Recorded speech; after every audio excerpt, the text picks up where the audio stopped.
sama-sama mengandung nilai kebajikan.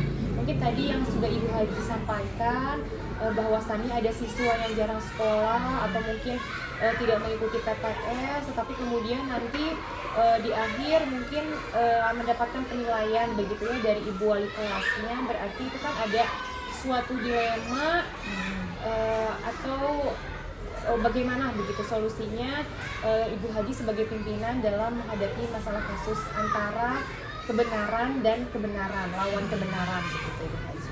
Biasanya udah kasus itu kita musyawarah dulu ya, musyawarah dulu dengan guru kelas atau dengan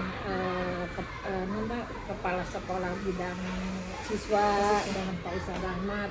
Ini gimana harusnya apa yang terbaik buat anak ini supaya anak juga tidak merugikan, tidak merasa dirugikan. Kita juga jangan terlalu banyak bonus mengasih kepada anak. Walaupun sayang kita kepada anak, tapi kalau dikasih terlalu banyak terus enak-enak aja nggak dikasih apa, nah itu biasanya tidak. Anak harus dikasih dulu, misalkan UTS harus kerjakan dulu, nanti hasilnya terserah nanti apakah bagaimana. Jangan anak diberi langsung ikannya, tapi harus diberi kayolnya supaya anak berusaha dulu gitu Neng ya. Masya Allah, terima kasih Ibu.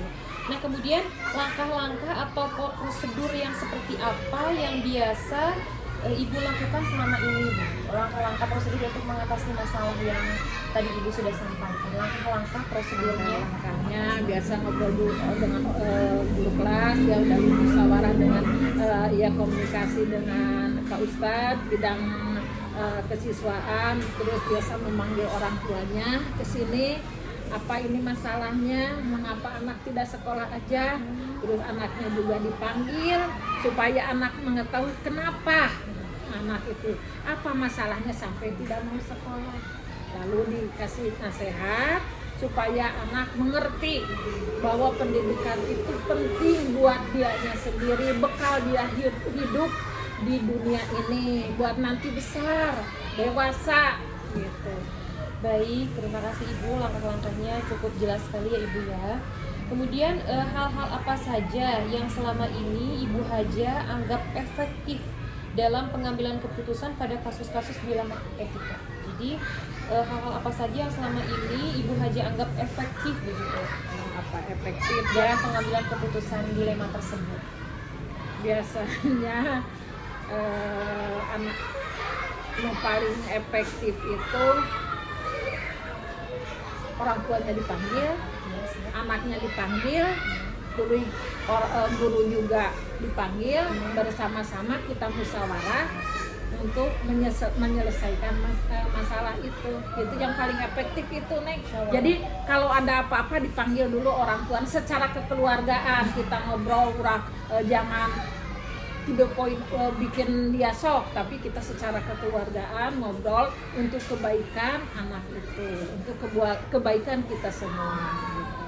Mengobrol komunikasi dari hati ke hati mungkin. Iya, dari hati ke hati. Nah, jangan itu kemarin juga waktu anak itu katanya ada waktu kelas 2 panggil aja orang tuanya secara kekeluargaan, nah ini yang ini oh iya Bu, dan dia mengerti. Kita juga enak, kita ibu enak, jadi tidak merasa dihakimi oleh kita gitu.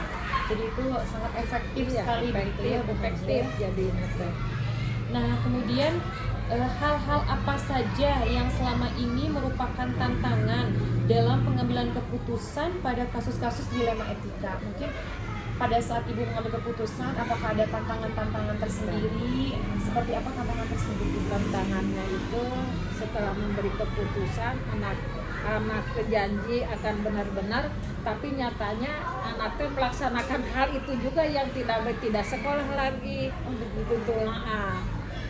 Kenapa ditanyakan, Bu, ya udah nggak sekolah lagi. Nah itu tantangan, merupakan gimana tuh sudah begini, dipanggil lagi orang tuanya.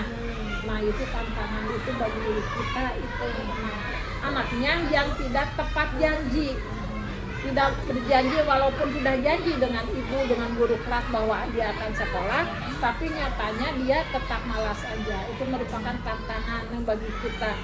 Dan alasan-alasan yang tidak masuk akal itu. itu tantangan. Baik, Bu Haji. Jadi tantangan itu harus menjadi PR bersama mungkin Iya, ya, Bu PR Haji, bersama yang bukan harus saja ya. Jadi kita setiap guru juga harus mengawasi ya, anak. Orang tua juga kan, kita jangan guru aja yang di sekolah, tapi orang tua harus membantu. Tadi juga begitu kan, bapak harus membantu ini mengawasi anak belajar di rumahnya, bukan hanya saya di sekolah gitu. Kita harus bersama-sama orang tua dan guru di sekolah. Baik, terima kasih Bu Haji. Kemudian satu lagi Bu Haji, apakah Ibu Haji memiliki sebuah kasus atau tatkala jadwal tertentu dalam menyelesaikan kasus dilema etika? Apakah Ibu Haja langsung menyelesaikan di tempat atau memiliki sebuah jadwal untuk menyelesaikannya? Bentuk atau prosedur seperti apa yang Ibu Haja jalankan untuk mengatasi kasus dilema etika tersebut?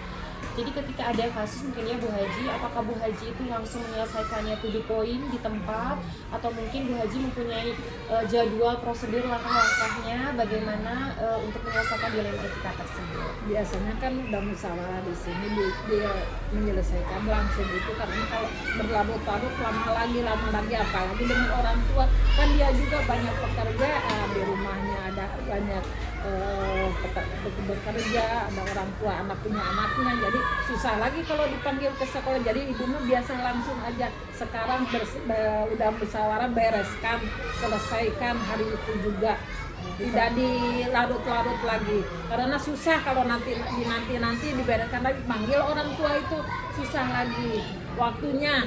Kita juga, ibu juga mungkin ada kegiatan lagi, terus orang tua juga sama, mungkin ada kegiatan atau bekerja di pabrik kan harus izin lagi, susah lagi. Makanya langsung aja setelah kita musyawarah bersama, diputuskan bersama hari itu juga, supaya tidak berlarut-larut. Betul sekali Bu Haji. Dan apakah setelah Ibu mengambil keputusan itu ada langkah-langkah selanjutnya atau prosedur selanjutnya Bu Haji barangkali?